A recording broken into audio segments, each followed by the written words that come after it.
Before we get started, there's something I have to share with you, beautiful people. If you're listening, you probably do like your cinema from all across the globe, and I think I've got something that's going to be right up your alley. There's this new streaming service. It's called Film Movement Plus, and it opens up a world of award-winning entertainment, including some of the best films from around the globe, and that is the truth. Among the hundreds of titles that there are waiting for your discovery, and there are hundreds of titles, it's really a rich and fantastic service. There's some of the best stuff from 2020 as well, stuff like Wild Goose Lake, which we cannot recommend enough, and things like Zombie Child, which played festivals, and there's so much more, and there's a lot of really great stuff. You can find the app for it on your Roku, on your Apple TV, or on your Amazon Fire, not to mention on your laptop, desktop, as well as any sort of mobile devices.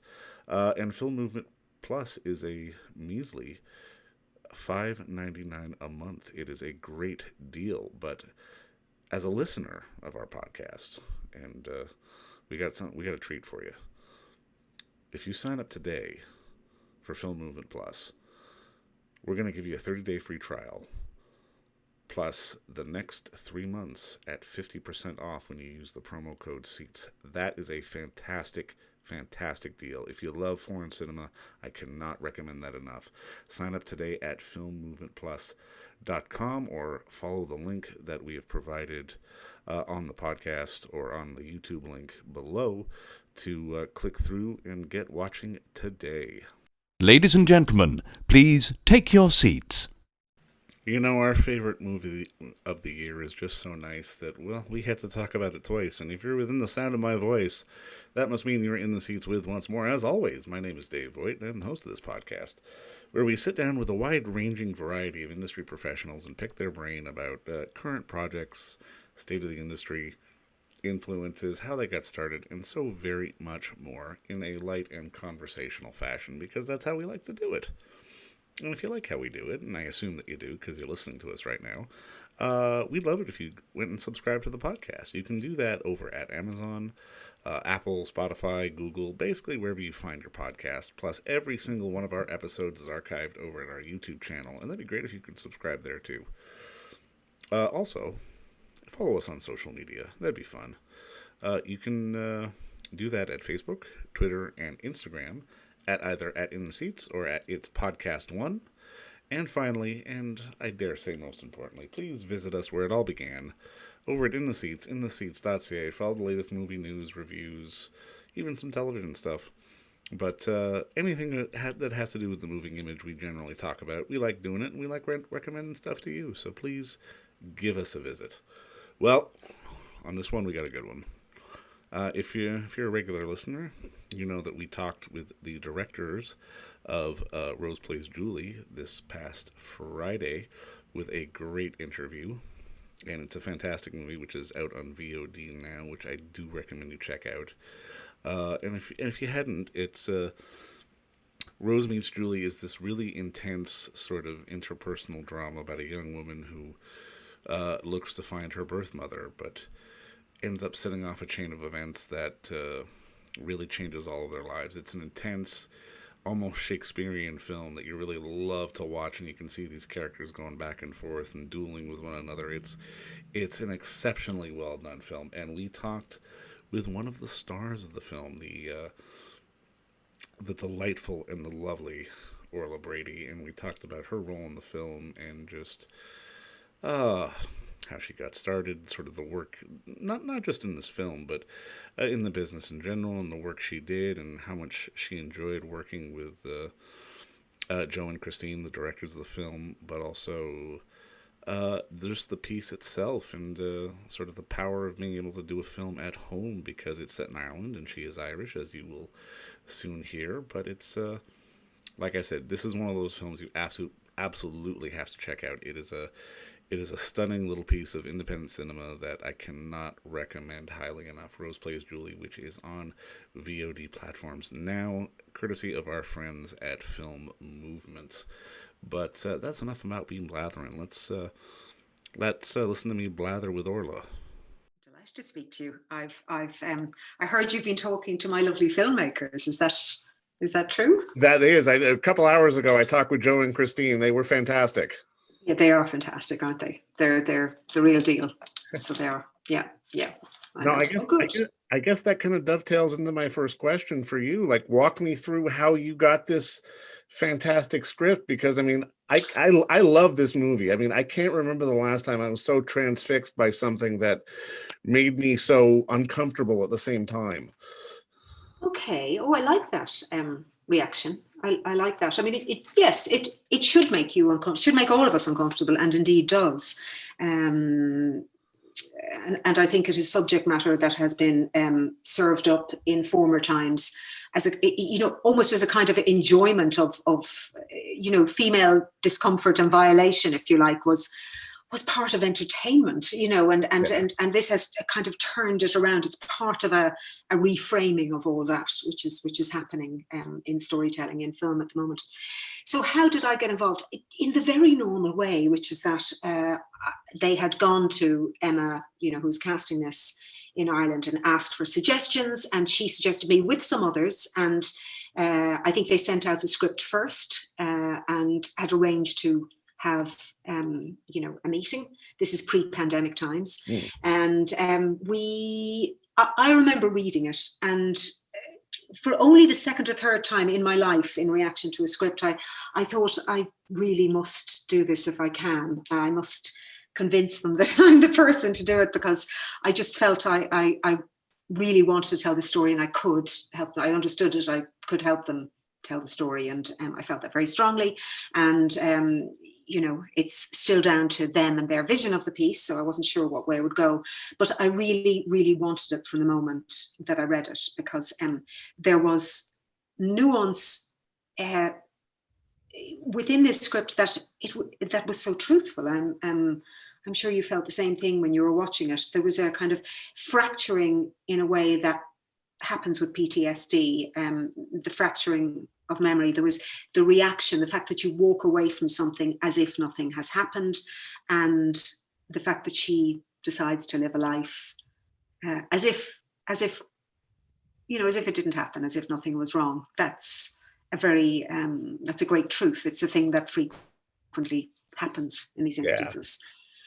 No, and I mean, it was amazing to watch unfold, because it really is this piece that, I mean, while it delves into some sort of like a little bit of revenge fantasy, it's not that kind of movie. It gives us sort of the very sort of human cost and the damage that these three people are having to sort of undergo. And I mean, I'm kind of curious, because I mean, like, on a movie like this, if everyone's not on the same page, it doesn't work. And I mean, I'm kind of curious, like, how was it with you and Anne in terms of getting sort of not just having that awkward energy that you have to have for the characters, but sustaining it throughout the entire shoot? Because I can imagine it could be a little draining.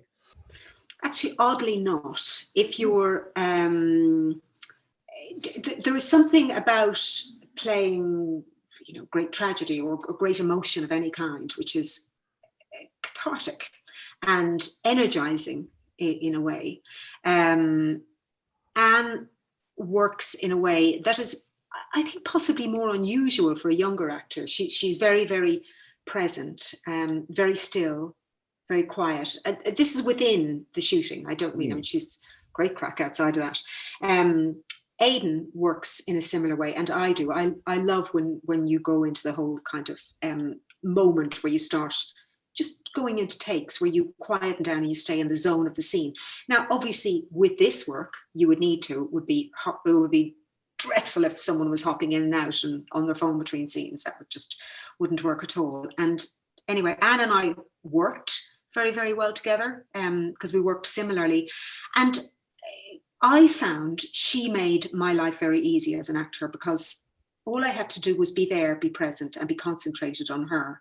And I got everything I needed from her, because she is, I mean, a really, really extraordinarily good actress. And you get all that emotion quivering from her, and your heart goes out to her in a way. So even though it was my job as the character to kind of, especially at first, to resist this girl, Ellen's heart is cracked open by this young woman.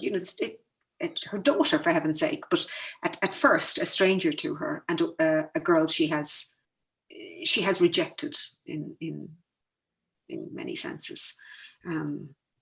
So it didn't feel difficult. It just, you had to take a decision to stay in an intense zone for several weeks. For sure.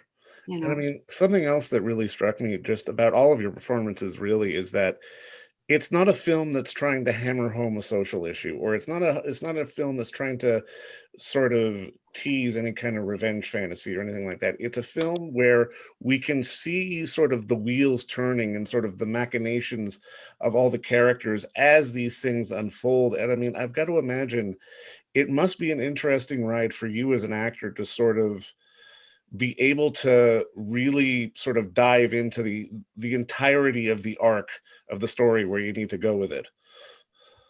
Yes, absolutely. It. I love. I love a character that's covering up. I love a character that's in denial. I think it's one of the things we all do in reaction to unpalatable truths. I mean, to either something terrible like what happens to Ellen, or unpleasantnesses, even, things that we have done that we regret, something we've said. We sort of just shove it away and deny it and try to move on as if it didn't happen, and we don't own it. And it's a truth of many of our lives. So I just loved that was the starting point, and that then this cracking open of the heart happens throughout the thing, and then a decision at the end, which is quite an extraordinary decision. Funnily enough, I mean, two things. One is that they very much encouraged us not to be demonstrative in our acting. That they wanted us to be very, very quiet. It's their style, if you like. And I loved the fact that they encouraged that, because when you stop acting, if you like, and you're present, then the camera can see what's happening internally. So hopefully that happened more with us in this film. Also, just to kind of visit the rape revenge term, because it's been used a lot around a group of films, and this being one of them. But I don't think it set out to be that. In fact, I'm fairly certain it didn't set out to be that. And also, I never thought of it, of Ellen's actions, as revenge. I saw it as an act of protection, and the first unequivocal act of maternal protection that she could do for this child that she had rejected, because she could see where the girl was going, and that essentially she was going to do it. And so she protects her by taking it on herself. And she also, there's an issue, I'm sure you've talked with Christine and Joe about this, but there is also an issue of consent. She asks for his consent, and he gives it. Yeah. Which wasn't accorded her. It was an interesting thing that they did. So I just don't think it's as simple as rape revenge, even though there are elements of that there. No, and you're absolutely right. And I mean, that is such a magical scene. And I mean, and this is, Joe and Christine told me this, but I'll get you to confirm it. Is it true they'd actually kept you apart until you shot that scene? Yes, yeah. They asked us in advance, and it was reasonably easy to do, even though Ireland's a small country, because I live in the Santa Monica Mountains, and I'm not in Ireland all that much. And I came in a week after they had already started shooting. So we were, in terms of costume and so on, we were just kept apart. And the first time I met him was they turned over, and I got out of my car in a field and walked across a field and got in the car where they were in close up. And so Aidan and I met as the two characters. And it was extraordinary. It did give us something, because my heart was beating, and I could hear it as I got into the car and as I began, which is, of course, is fantastic, because it's exactly what you would be feeling if you were in as heightened a situation as that. I can't imagine you'd have any calmness about you unless you had some sort of sociopathic ability to do that. Right. And yeah, of course, most people don't. I mean, within, by the next take, and we did many takes, we were working as actors do. We're chit-chatting about, should I wait before I, put my hand across there? And do you want me to give you more time? And, the usual technical things that you talk about in a scene. And we're both actors, we know how to do that. But just that first moment, it was just interesting to get to experience. I don't even know if much of it was used in the cut, but it was a beautiful thing. Now, I mean, I'm always kind of fascinated because, I mean, especially when I hear of directors doing things like that, it always seems a little gimmicky sometimes. But I'm curious, for you as an actor, is that the kind of thing that you look for to sort of give you that extra little boost? Because, I mean, obviously there's No. gonna be the material and direction, but every once in a while, I can imagine you need that extra little bit of energy, especially when you're going into a big scene like that. Do I look for it? No, absolutely not, because it is, I mean, that was a very unusual thing. Also, they let us take the decision. They asked us, would we like to? And I said, yeah, I'd be well on for that. And Aidan did the same. If we'd said, no, look, I really want to meet and read this through and rehearse it, they would have gone with that. They weren't being prescriptive about that. I think they just thought, would that be interesting? And we both thought, yeah, let's do it. I mean, we didn't know what it would give us, or if it would give us anything, or if we'd get in and, drop the lines, because sometimes if you don't run the lines with the other actor, you can lose lines because somebody is doing something different than you imagined they'd do. So we just didn't know. It was an interesting experiment. But do I look for it? No, because my job is to act, and frequently, look, you're looking at an X of tape by the camera, For sure. and some blue screen behind it, and because you can't get the actor close enough, and so you have to do your speech, your big speech to an X of tape, and that's that's showbiz. That's what we do. So it's rare.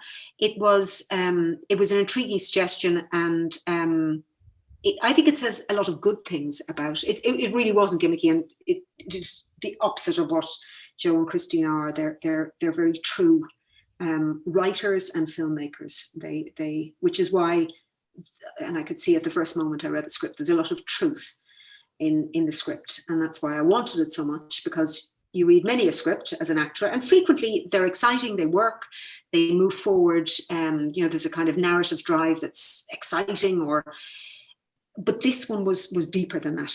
It had great truth to it. No, and I mean, like you say, it's one of those roles that you don't necessarily see every day because, I mean, I was struck by the truth of it all. It wasn't trying to be X, Y, or Z. It was really playing in this very sort of honest and emotional kind of spot. And I'm kind of curious for you because I mean, you're a working actor. I mean, there's obviously going to be sometimes like you'll want to take jobs because you're creatively moved and you're inspired by them. But at the same time, I've got to imagine there will be the occasional job that you're going to take because it's convenient or because the money is good. And I'm kind of curious, how do you sort of manage that balance on a day-to-day basis? Well, I think, look, most actors, unless you're very lucky. I mean, of course, there are, God, probably 12 actors in the world who genuinely have all the choice. But the vast majority of actors, there are scripts that you love to be up for, but you never see because they will need huge names for them or whatever, or you're wrong for them. There are always some jobs, and I've long ago lost the thing I had when I was young, which is I want every job to be meaningful and, to be, mean something, be creative, be something I believe in. It just isn't the case because you do have to pay the rent. So, of course, I have done things that I thought, I don't think I'd watch this, but there is an audience for it, and that's valid, and that's fine. And it's not going to, make me dance my way to work, but it's grand. And it'll mean I can pay the rent. However, what you have to have, I believe, or what you hope to have, God, if you're lucky, what you have is every so often a job comes along that you think, this is for me, this is for my soul, this is for the bit of me that hopes we can continue to create. And this, Rose Plays Julie, was one of those jobs. I sort of would have, actually don't repeat this, but I would have done it for a fiver. You know what I mean? It was about it. It wasn't about money. It's a wrap. So you can say you'd have done it for a fiver now. So there you go. So they can dance around them. Damn it. We shouldn't have paid her a tenner at all. Does that go part and part with it being able to shoot at home? Because I mean, you've had a pretty extensive career, sort of not only working in the UK, but working in North America as well. Was it a little extra special to be able to do something this special at home? Yes, absolutely it is. I mean, again, in this instance, could have been at the North Pole or anywhere. I wanted to do this script. However, there are certain jobs that, like a few years ago, I did the martial arts piece, Into the Badlands, and just by complete, absolute chance, they decided after the first year that we shot in New Orleans, they decided to move the show because they wanted lots of scenery and a tax break and so on and so forth. And so they moved it to Ireland, and it was extraordinary for me because I got to go and live in my country, even though I was living my American life, doing an American job. But we were sent on location to Ireland and to the very county I grew up in, County Wicklow, you know. So it was bizarre and beautiful and wonderful. And I was able to, as you do when you're sent to South Africa or Malta or wherever you're sent to shoot, you sort of, you have a little imagined life, if you like. Gosh, what would it be like to be a Maltese person, you know, seeing the sea every day and living on this island? You know, it's one of the treats of being an actor, if you like. It can be one of the downsides, Right? sometimes, because you sometimes are sitting in a beige hotel room in Malta going, oh, yeah, I'd love to be at home, and I'm in a beige hotel room, you know, for a long time, and you can get a bit lonely. But listen, it's such a good job that, you know, I don't think you'll lie in bed worrying about me. You know what I mean? It's fun. It's good fun. Now, this is something I always like to ask, but can you think back to maybe like a moment in your life or even a movie that you saw at a younger age that was sort of the pivot point for you to just go, you know what, I want to be an actor? Uh, no, it wasn't seeing something that made me want to be an actor. I mean, there are films where I have had a pivot moment where I thought, this is, if I could do something like that, I would die happy. You know, there are moments like seeing Central Station, Right. the Walter Sallis film. Yeah. That performance is just so heartbreaking, and I loved the courage of beginning a central character as being truly vile. I mean, the same with Tsotsi from South Africa, if you remember, but a character that you really genuinely dislike because they are truly vile creatures, and you're going to spend a film with them, and will you stay with this character? And you do, and then you see the humanizing of the character. So that was a very brave decision of his and of hers, and I loved it. They're pivot moments within my life. But am I conscious before I started?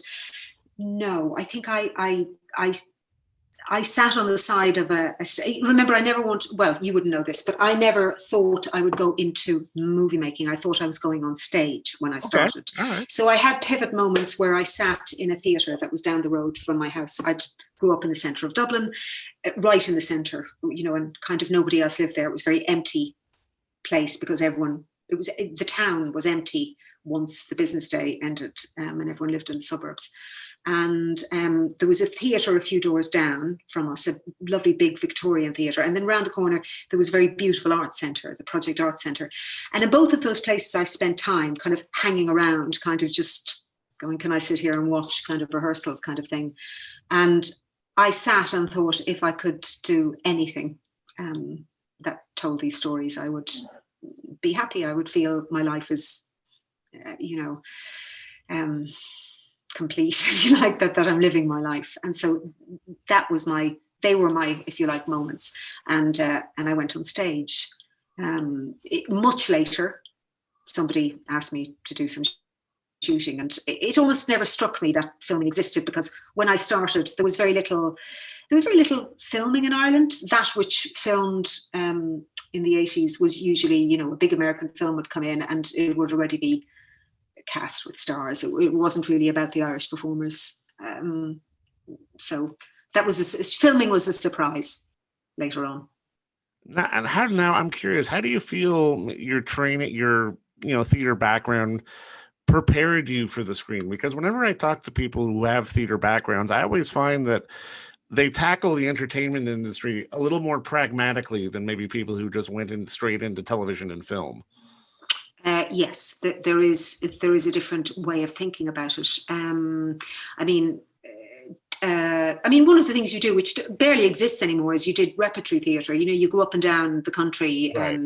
in the UK anyway, where you sort of stay in a boarding house in Sheffield, and you do a play in Rep, and you do the same in Manchester. You move around, and you know, you're playing and getting experience, and there were local audiences, and you don't think about being in a movie or doing publicity or anything like that. You're learning your craft. So yeah, it's a different approach to it. I think broadly speaking, if I'm trying to explain the business to somebody, the difference in the business between how many of us, my generation, started out, it's that it's you kind of come from the arts, if you like, when you start in Ireland. You come from reading and plays and wanting to, you know, say those words and interrogate what it's about and bring it alive and bring character alive. You know, so it's the arts, right? But here it's called show business. So there's business in the title, and it's kind of comes, you know, if you can create art within that, and obviously it is frequently created, but it's almost like it comes from a different perspective. It's more a business perspective. Does that make sense, or is that No, too crude? it absolutely does make sense.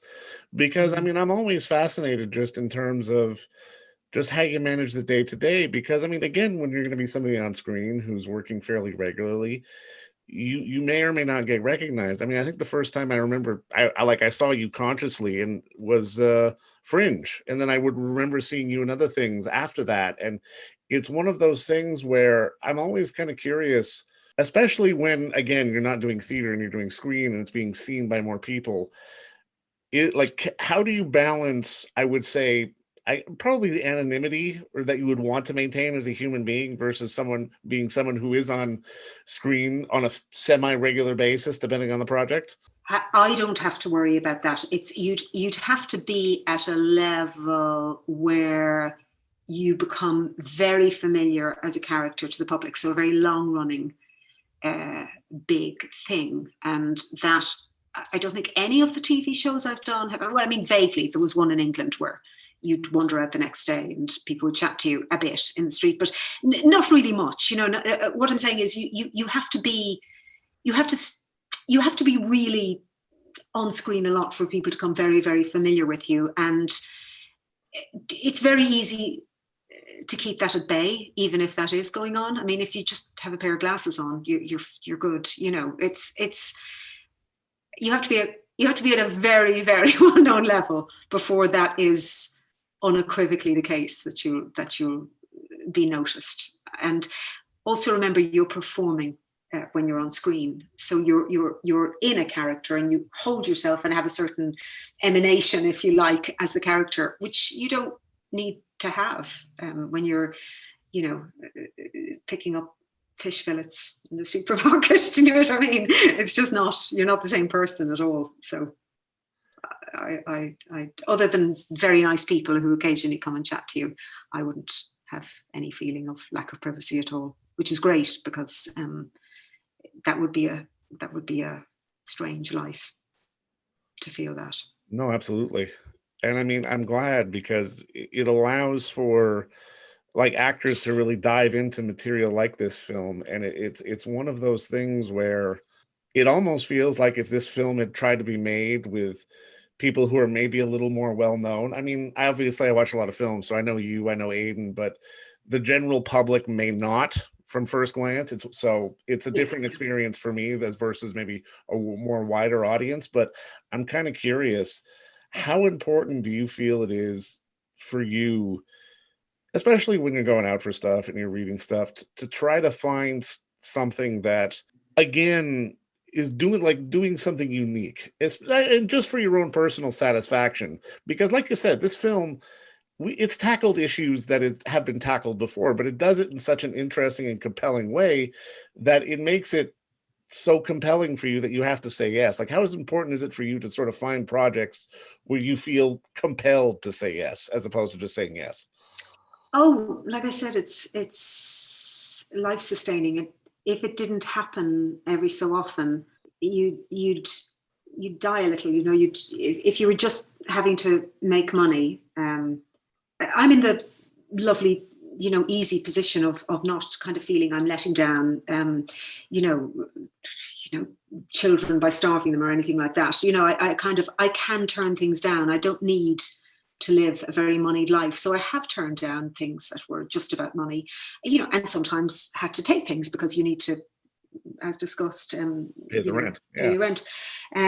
But no, you need to feel that the original reason why you did this to create is present at least part of the time. So when something like this comes along, it just, honestly, it fills you up again. It just, you hope you do it well. We're always disappointed. There's always that pristine idea you have of how perfectly you'll tell the story. And then you go and do it and you always disappoint yourself. Everybody who ever tries to create thinks, I meant to do that. And then, I did this, and you're frustrated by it. But that's just how life goes. But at least you were, you were in that kind of full effort to create something. You had full belief in it. You're fully engaged in it, and to be honest with you, you feel alive. You feel alive, and it's glorious. I mean, it really makes me deeply happy and keeps me going. And I feel ridiculously lucky that I have this job and that I hit those points every so often. When you hit a point like this, I can imagine it's difficult to let it go. But do you eventually, or is this something like when you have such a positive experience like you had on the shoot? Does it stay with you, or to an uncomfortable point, or can you sort of let it dissipate as time goes on? If I'll tell you, what happens is, if you think you've not done, like, there's a scene, I am not going to tell you what scene, but there was one scene where I thought I didn't get what I wanted from it. And I remember after I'd done that scene, I remember lying awake for 2 nights. This is during the shoot, and thinking, oh God, I didn't, I don't feel I did what I could have done, and I think I've let the film down, and that sort of thing. That can stay with you. But if you feel you go in and you do what you do to the best of your ability, then you can kind of let it go. You feel, yeah, I added my little brick to this house, and it'll stay standing, and that's fine. So it's not really that the subject matter that it's if you truly experience it Right. on film, you can let it go, and you have to almost experience it, and act it as well. I mean, it's not that you're lost in it, because there are technical Of course, yeah. things to achieve, of course, but you can do both together. You can, when it's working well, it's not always working well, but when it's working beautifully, you can take direction and be aware of the camera, and fulfill what you need to, and be with the other actor and so on. But you also somehow let go the sides and skate, when something happens to you, which is just everything that you want. Well, I love that. And between you and me and everyone listening, obviously, I have no idea what scene you weren't happy with, so I'm not even going to ask, because I thought you were fantastic in this film, and it's an amazing piece of work that I hope as many people as humanly possible get to see. And I just want to say thank you again for the time, and congratulations on the film. Oh my God, that was just lovely to talk to you. Thank you. It was a really, really lovely chat. And don't forget to visit our friends over at Bay Street Video for all your DVD, Blu-ray rental, or purchasing needs this summer, as they are still open for curbside and some mailing delivery as well. Over at 1172 Bay Street, Toronto, Ontario, Canada, you can give them a call at 416-964-9088. That's 416-964-9088.